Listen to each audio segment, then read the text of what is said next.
मध्यकाल में inquisition Catholic church के अंतर्गत एक शक्तिशाली सेटअप हुआ करता था, जिसका उद्देश्य होता था विधर्म यानी क्रिश्चियनिटी के अलावा दूसरे धर्म को जड़ से उखाड़ फेंकना और उसे मानने वालों को सजा देना।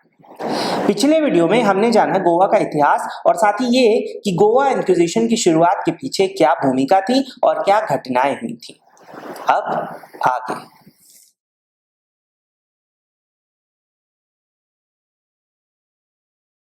तो जय हिंद दोस्तों, और आशा है कि आप सब अच्छे होंगे।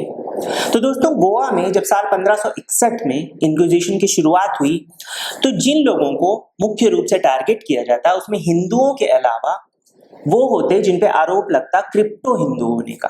क्रिप्टो हिंदू यानी वो हिंदू जिन्होंने समाज के सामने तो क्रिश्चियन धर्म को अपना लिया था पर गुप्त रूप से हिंदू धर्म का पालन करते रहे। उन आरोपियों को जेल में डाल दिया जाता और आरोप सिद्ध होने पे उन्हें मौत की सजा दी जाती।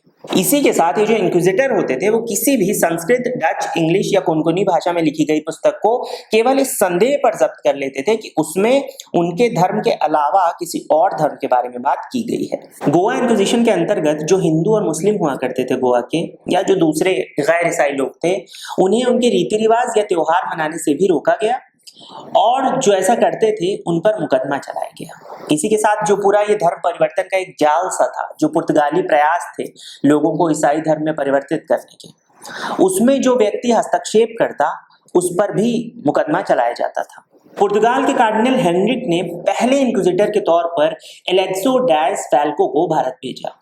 अब गोवा इंक्विजिशन के अंतर्गत जो निर्देश दिए गए थे उनमें से कुछ निर्देशों को देखते हैं। तो वो निर्देश इस प्रकार हैं कि 1567 में सभी काजियों को पुर्तगाली क्षेत्र से बाहर करने का आदेश दिया गया। गैर ईसाइयों को किसी भी सार्वजनिक पद पर रखने से मना कर दिया गया, क्योंकि केवल एक ईसाई ही ऐसे पद पर काम कर सकता था। वो हिंदू बच्चे जिनके पिता की मृत्यु हो गई थी उनको ईसाई धर्म में कन्वर्ट करने के लिए जेसुइट्स को सौंपने का आदेश दिया गया। ईसाई धर्म अपनाने वाली हिंदू महिलाएं अपने माता पिता की सारी संपत्ति की उत्तराधिकारी हो सकती थी। सभी ग्राम परिषदों में हिंदू क्लर्कों को हटाकर ईसाइयों को रखा गया। कानूनी कार्यवाही में हिंदुओं को गवाह के रूप में एक्सेप्ट नहीं किया जा सकता था, केवल ईसाई गवाहों के बयान ही स्वीकार्य थे। पुर्तगाली गोवा में हिंदू मंदिरों को ध्वस्त कर दिया गया था और हिंदुओं को नए मंदिर बनाने या पुराने मंदिर की मरम्मत करने से मना किया गया था। जेसुइट्स यानी रॉयल कैथोलिक समाज के सदस्य, और इन सदस्यों के एक टेम्पल डेमोलिशन स्क्वाड यानी मंदिर विध्वंस दस्ते का गठन किया गया था, जिसने 16वीं शताब्दी से पहले के मंदिरों को सक्रिय रूप से ध्वस्त कर दिया। साल 1569 के एक शाही पत्र में ये लिखा गया था कि पुर्तगाली कॉलोनी के सभी मंदिरों को ध्वस्त कर दिया गया है और जला दिया गया है। इसी के साथ हिंदू पुजारियों को हिंदू शादियों में शामिल होने के लिए पुर्तगाली गोवा में प्रवेश करने से मना कर दिया गया था। तो ये कुछ निर्देश थे और ये केवल कुछ निर्देश हैं, मैंने कुछ निर्देश केवल आपके लिए यहाँ पर पढ़े हैं। लॉरेन बेंटन नाम के एक बड़ी इतिहासकार जिन्होंने किताब लिखी law and colonial cultures, legal regimes in world history, उनके अनुसार 1561 और 1623 के बीच गोवा इंक्विजिशन में 3800 मामले सामने आए। ये एक बड़ी संख्या है दोस्तों, क्योंकि 1580 के दशक में गोवा की कुल आबादी 60,000 के लगभग थी और इनमें से अनुमानित हिंदू आबादी 1/3 थी, यानी केवल 20,000 के आसपास। 1567 में गोवा के जेसुइट्स की मांगों के तहत गोवा प्रशासन ने गैर ईसाई तौर तरीकों को समाप्त करने और ईसाई धर्म में धर्मांतरण को प्रोत्साहित करने के लिए हिंदू विरोधी कानून बनाए। ईसाइयों द्वारा हिंदुओं को नौकरी पर रखने से रोकने के लिए कानून पारित किए गए। इसी के साथ हिंदुओं की जो सार्वजनिक पूजा होती थी उसे गैर कानूनी माना गया। ईसाई सिद्धांत या अपने धर्म की आलोचना सुनने के लिए हिंदुओं को समय समय पर गिरजाघरों में इकट्ठा होने के लिए मजबूर होना पड़ता। गोवा इंक्विजिशन द्वारा संस्कृत और मराठी की हिंदू पुस्तकों को जला दिया गया। इन कानूनों का उल्लंघन होने पर गैर ईसाइयों को अलग अलग तरह की सजाएं दी जाती, जैसे जुर्माना या फिर सार्वजनिक तौर पर कोड़े मारना या फिर मोजाम्बिक नाम की एक जगह पर भेज देना, यानी एक तरह से तड़ी पार कर देना, या फिर कारावास और या फिर मृत्युदंड। इन सब बातों का रिजल्ट ये हुआ कि हिंदू खासकर गोवा छोड़ने पर मजबूर हो गए इस तरह की प्रताड़नाओं से बचने के लिए। जाते जाते उन्होंने जो उनके टूटे हुए मंदिर वगैरह थे उनके खंडहरों से अपने भगवान की प्रतिमा, उस विग्रह को निकाला और वो पुर्तगाली जो सीमा थी, जो पुर्तगाली क्षेत्र था, उसकी सीमा से वो बाहर चले गए और वहां पर जाकर उन्होंने अपने भगवान का, उस मूर्ति का मंदिर बनाया। अब तक आप शायद समझ गए होंगे कि मैं बार बार हिंदुओं की ही बात क्यों कर रहा हूँ, जबकि दूसरे गैर ईसाई लोगों पर भी इस तरह के अत्याचार हुए गोवा इंक्विजिशन में। वो इसलिए क्योंकि सबसे ज्यादा अगर कोई शिकार बना गोवा इंक्विजिशन का तो वो हिंदू ही थे। आंकड़ों की माने तो जिन लोगों को सजा मिली फाइनली, उनमें से 74% को सजा इसलिए मिली क्योंकि उन पे आरोप था क्रिप्टो हिंदू होने का। सजा पाने वालों में से 1.5% को क्रिप्टो मुस्लिम होने के लिए आरोपित किया गया, इसलिए उन्हें सजा मिली, और 1.5% को इसलिए सजा मिली क्योंकि उन्होंने ये जो मिशनरीज के काम थे या जो धर्म परिवर्तन का काम था, ये जो पुर्तगाली काम थे, जो नियम थे, उनमें हस्तक्षेप करने के लिए इन बाकी 1.5% को सजा मिली। यानी सबसे ज्यादा अगर किसी को सजा मिली तो वो हिंदू ही थे। जेसुइट्स और मिशनरियों के साथ मिलकर गोवा में पुर्तगाली प्रशासन और सेना को हिंदुओं की सांस्कृतिक विरासत और उनकी संस्कृति को नष्ट करने के लिए तैनात किया गया।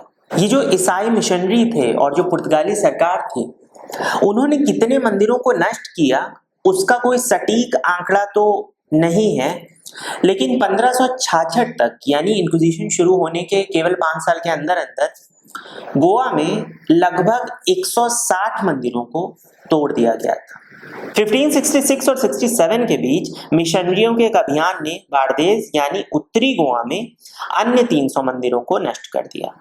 इसी के साथ सालसेट यानी दक्षिण गोवा में लगभग 300 अन्य हिंदू मंदिरों को इंक्विजिशन के ईसाई ऑफिसर्स ने नष्ट कर दिया। इसके अलावा पुर्तगाली अधिकारियों ने असोलना और कंकोलिम में भी कई हिंदू मंदिरों को नष्ट कर दिया था। उल्री लहनर, जिन्होंने किताब लिखी the Catholic enlightenment the forgotten history of a global movement, उनके अनुसार गोवा में मंदिरों को तोड़ दिया गया, सार्वजनिक हिंदू अनुष्ठानों पर प्रतिबंध लगा दिया गया था और हिंदू धर्म को वापस अपनाने पर कड़ी सजा दी गई। गोवा इंक्विजिशन ने सार्वजनिक हिंदू पूजा के किसी भी मामले में बेहद कठोर मुकदमा चलाया। इसी के साथ किसी हिंदू के पास अगर उसकी किसी देवी देवता की मूर्ति या तस्वीर मिलती तो भी उसे अपराधी माना जाता। गोवा में जो गैर हिंदू थे उन्हें इस बात के लिए प्रोत्साहित किया जाता था कि अगर उन्हें इस तरह का कोई हिंदू दिखे जिसके पास इस तरह की मूर्ति या तस्वीर है तो वो उस बात की रिपोर्ट करे। इसके बाद वो जो हिंदू होता था जिसके पास ऐसी मूर्ति या तस्वीर होती थी, उसकी पूरी संपत्ति को जब्त कर लिया जाता था और उस संपत्ति में से आधा हिस्सा उसको मिलता जो गैर हिंदू ये रिपोर्ट करता कि उस हिंदू के पास ऐसी तस्वीर या मूर्ति है, और बाकी जो आधी संपत्ति उस हिंदू की होती वो चर्च को दे दी जाती। फिलिपो सेसेटी, जो 1578 से 1588 तक भारत में ही थे, उन्होंने इन हालातों को देखकर क्या कहा वो देखते हैं। तो वो लिखते हैं कि चर्च के फादर्स ने हिंदुओं को अपनी पवित्र पुस्तकों के उपयोग के लिए भयानक दंड देकर रोका और उन्हें अपने धर्म को मानने से रोका। उन्होंने यानी फादर्स ने हिंदुओं के मंदिरों को नष्ट कर दिया और लोगों को इतना परेशान किया और इतना हस्तक्षेप किया कि हिंदुओं ने बड़े पैमाने पर शहर छोड़ दिया और किसी ऐसे स्थान पर अब वो रहने को तैयार नहीं थे जहां उन्हें कोई स्वतंत्रता नहीं थी और जहां यदि वे अपने तरीके से अपने पूर्वजों के देवताओं की पूजा करते थे तो उन्हें कारावास, यातना या मृत्यु मिलती थी। 1620 में हिंदुओं को उनकी शादी की रस्में करने से रोकने के लिए एक आदेश पारित किया गया। जून 1684 में कोंकणी भाषा को दबाने और पुर्तगाली बोलना अनिवार्य करने के लिए एक आदेश जारी किया गया। इस कानून का पालन करते हुए हर उस सिंबल को, हर उस प्रतीक को नष्ट करना था जो गैर कैथोलिक होता और हर उस किताब को भी नष्ट करना था जो स्थानीय भाषा में लिखी होती, यानी जो लोकल लैंग्वेज में लिखी हुई होती। फ्रांसीसी चिकित्सक चार्ल्स डेलन ने इंक्विजिशन के एजेंटों की क्रूरता का प्रत्यक्ष यानी खुद से अनुभव किया। और भारतीय मूल के लोगों विशेष रूप से हिंदुओं के खिलाफ मनमानी, यातना और नस्लीय भेदभाव के बारे में शिकायत की। नतीजा ये हुआ कि चार्ल्स डेलन को गिरफ्तार कर लिया गया और उन्हें जेल भेज दिया गया। लेकिन अब जेल में चार्ल्स डेलन ने फिर से वही सब देखा कि जो हिंदू थे जेल में, उन्हें किस तरह से यातनाएं दी जा रही थी और किस तरह वो भुखमरी की कगार पे थे। बाद में फ्रांस की गवर्नमेंट के दबाव में आकर चार्ल्स डेलन को छोड़ दिया गया। वो वापस फ्रांस गए और साल 1687 में उन्होंने गोवा के अपने अनुभवों को लेकर एक किताब लिखी जिसका नाम था the inquisition of Goa. Goa inquisition के 250 सालों में इंक्विजिशन द्वारा लगभग 16,000 लोगों को आरोपित किया गया।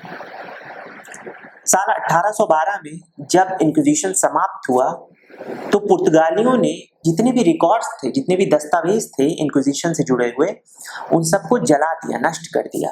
और इसीलिए सटीक तौर पर ये आंकड़े जानना बहुत मुश्किल है कि कितने लोगों पे आरोप लगे, कितने लोगों पे अत्याचार हुए, कितने लोगों को सजाएं दी गई। एक अनुमान के मुताबिक 17वीं शताब्दी के अंत तक गोवा के ईसाईकरण से हुआ ये कि गोवा की 2.5 लाख की कुल आबादी में से 20,000 से भी कम लोग गैर ईसाई रह गए थे। इसी के साथ पुर्तगाली शासन में हिंदुओं के खिलाफ 1705 से 1840 तक ज़ैंडी टैक्स भी लागू किया गया, जो जजिया टैक्स के समान था। तो ये थी कहानी मोस्ट हैपनिंग गोवा की और गोवा इंक्विजिशन की। लेकिन ये केवल कुछ परसेंटेज है, ये बहुत कम है उस असलियत का जो वाकई में हुआ था। क्यों?